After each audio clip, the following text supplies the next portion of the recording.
Pooh, the Grand and Wonderful Day, a Little Golden Book.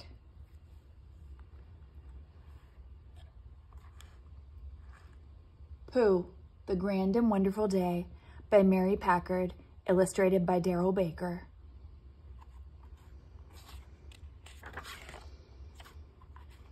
It was a sparkling morning in the 100-acre wood, the sort of day that makes a Pooh Bear want to say hello to the sun, the birds in the trees, and especially to the honey pot waiting in the cupboard.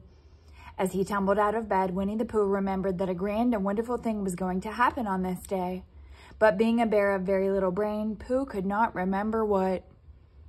Perhaps a mouthful of something golden and sweet would help, he said to himself.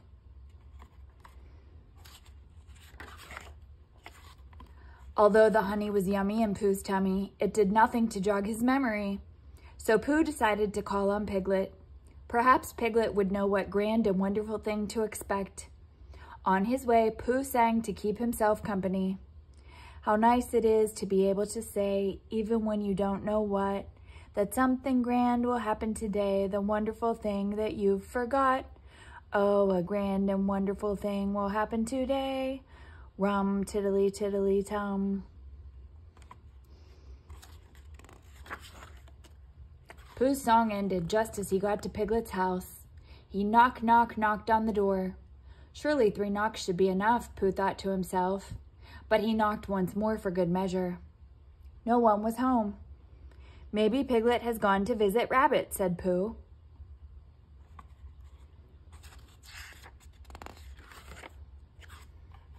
Pooh knocked 3 times at Rabbit's door, then 3 more times in case Piglet was there. But there was no one home to say, "Hello, Pooh. We were hoping you would come along." Or better still, "Hello, Pooh. We've been saving a little something for you just in case."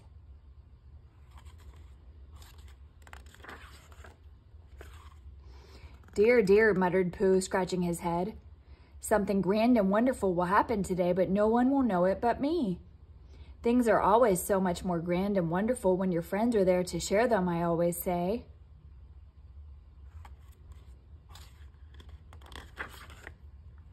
So Pooh Bear continued on to the sandy pit. He was hoping to find Roo playing there with Kanga watching over him. But when he arrived, there was no Kanga and no Roo. "I know," thought Pooh.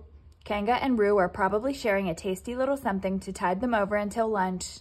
If that's the case, company will be just the thing."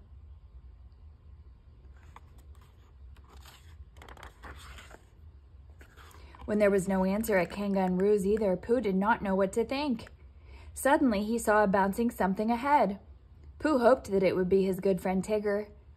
But the bouncing something turned out to be nothing more than some leaves swept by a breeze.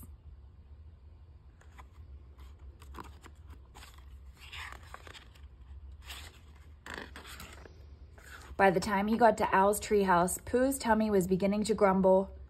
"Please, oh please, let Owl be home," chanted Pooh as he knocked on the door and rang the bell at the same time. But by now, Pooh was really not surprised to find that there was no one home at Owl's house either.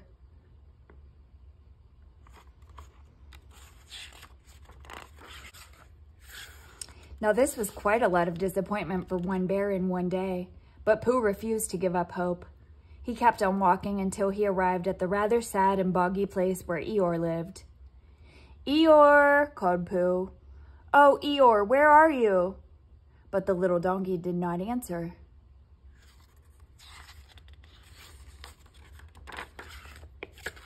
"Bother!" cried Pooh. "What if instead of something grand and wonderful, something entirely different is about to happen today? Something sad and gloomy, for instance. What if everyone knows it but me? I'd better go to Christopher Robin's house at once. He'll know what to do." Pooh hurried through the 100-acre wood, up steep slopes, and over a rocky stream. Thoughts of blustery days and a honey raid by heffalumps and woozles filled his head.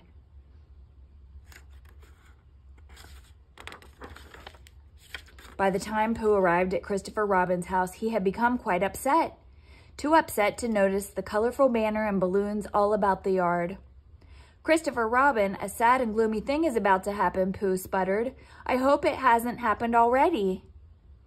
Just as Pooh was relating his worries to Christopher Robin, Piglet and Rabbit and all the rest popped up to shout, "Happy birthday, Pooh!"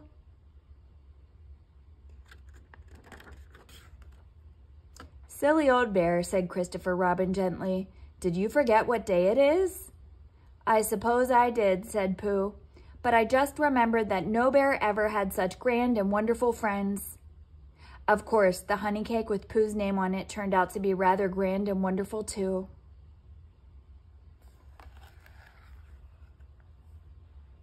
The end.